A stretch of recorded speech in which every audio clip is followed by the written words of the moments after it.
Lesson 6, How to Trade RSI Divergence. In Lesson 6, you will learn how to find divergence of price to the RSI indicator and trade that for a very high probability trade idea.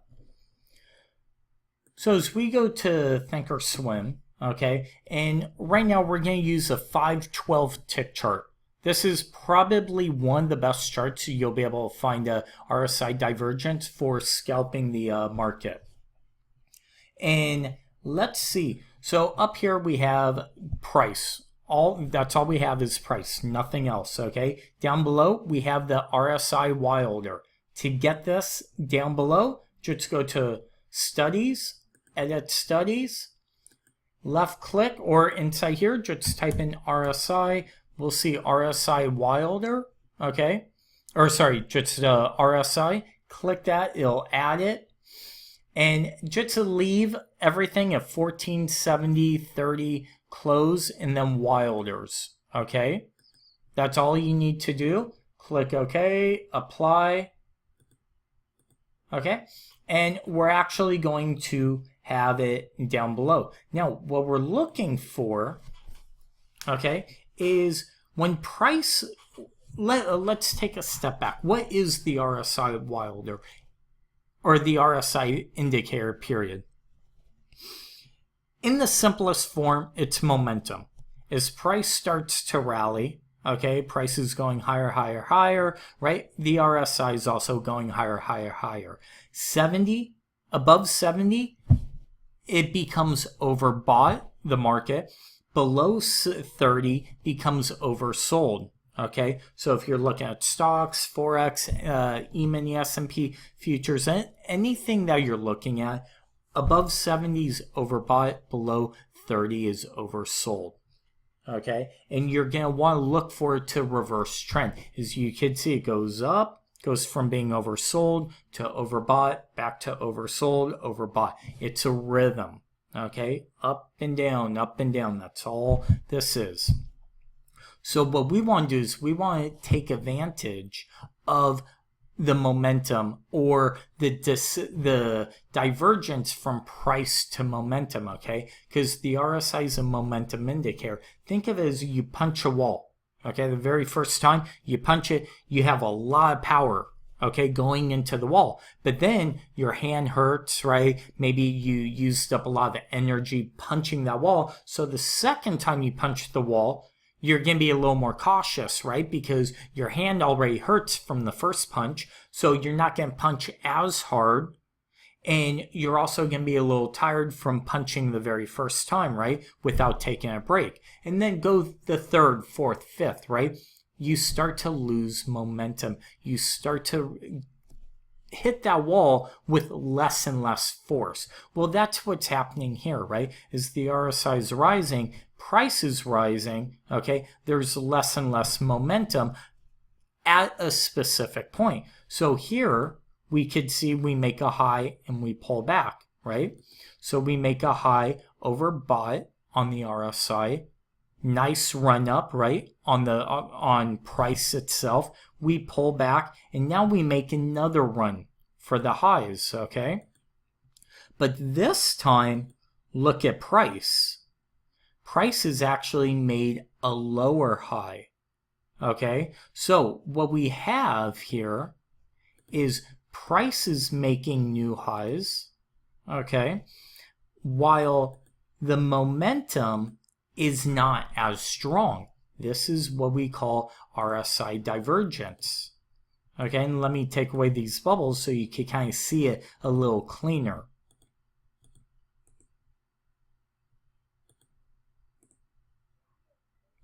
Okay, so right here,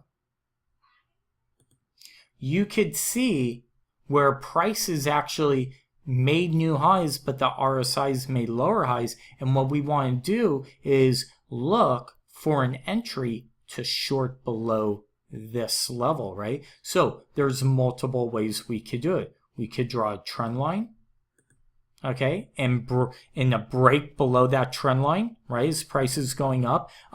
Go back to our waterfall trade, right? Nice clean waterfall, even on the tick charts, right? Boom. Here you had 2.25 points worth of risk, and you could have picked up probably about 10 or 15 points on the downside. Okay, so you'll see these trades set up multiple times a day. I love this trade on the 512 tick chart. Okay, and these are more scalp trades. Okay, right here we see the RSI divergence, right? Price makes a high. We pull back. Is we're making a new high, you want to look to short based off a potential waterfall trade, right? Look at this. Nice clean reverse waterfall. Very small candle, short below. And just to look at, these are smash and grab trades where you're looking for maybe 1 or 2 points, okay? They're not for the big moves necessarily. Now you could go 4 or 5 contracts and scale out, right? You know your stop is here above those new highs and scale out. Also right here, as you could see, we kind of kept going, right? But then when we got way up here, look at the RSI here, while price came up here, and then you had a really nice pullback, okay, where we're making higher highs, higher lows, right? And then all of a sudden now we're making lower highs and lower lows. So there's a couple different ways to trade this, but if you look, you'll see them over and over and over. Also, another very nice trade, RSI being overbought, oversold, is something like this, right?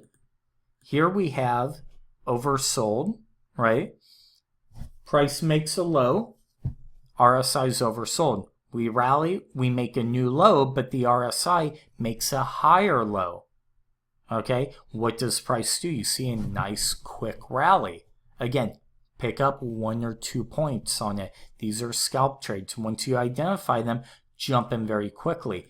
Another way, another type of trade is you made a low here, and then you made a low here. Almost a double bottom, correct? Well, if you remember from the earlier videos, we were talking about W patterns, right? So as price goes down, up,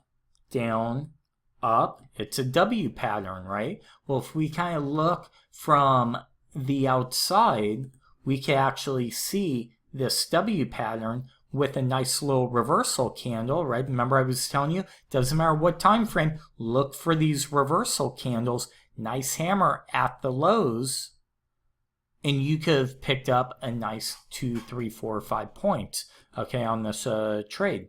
But what we're looking for is we're looking for patterns, okay? And if you look at the RSI, we had major divergence, right? Is we made almost a double bottom. Look at how high the RSI is compared to the last time we were down here. Okay, you will see these over and over and over again. Where is it? Let's go back. Right here, right? Double bottom. Very clean W pattern, right? With RSI divergence. Just so we could keep finding them over and over and over. Okay? Now, sometimes you'll get overbought, just like this, right? Well, there was no divergence here. Even on this guy, their price was lower, and divergence was lower, yet price was also lower. Okay? But you have something like this where you make a high here and you have major divergence, right? Look at the RSI. During this entire move up, you weren't even able to get above the overbought on this whole thing. A lot of times what that's telling you is be very cautious, be careful, something's not adding up. And then what the key is, look for a pattern. If you could see, we actually had a rising wedge, okay?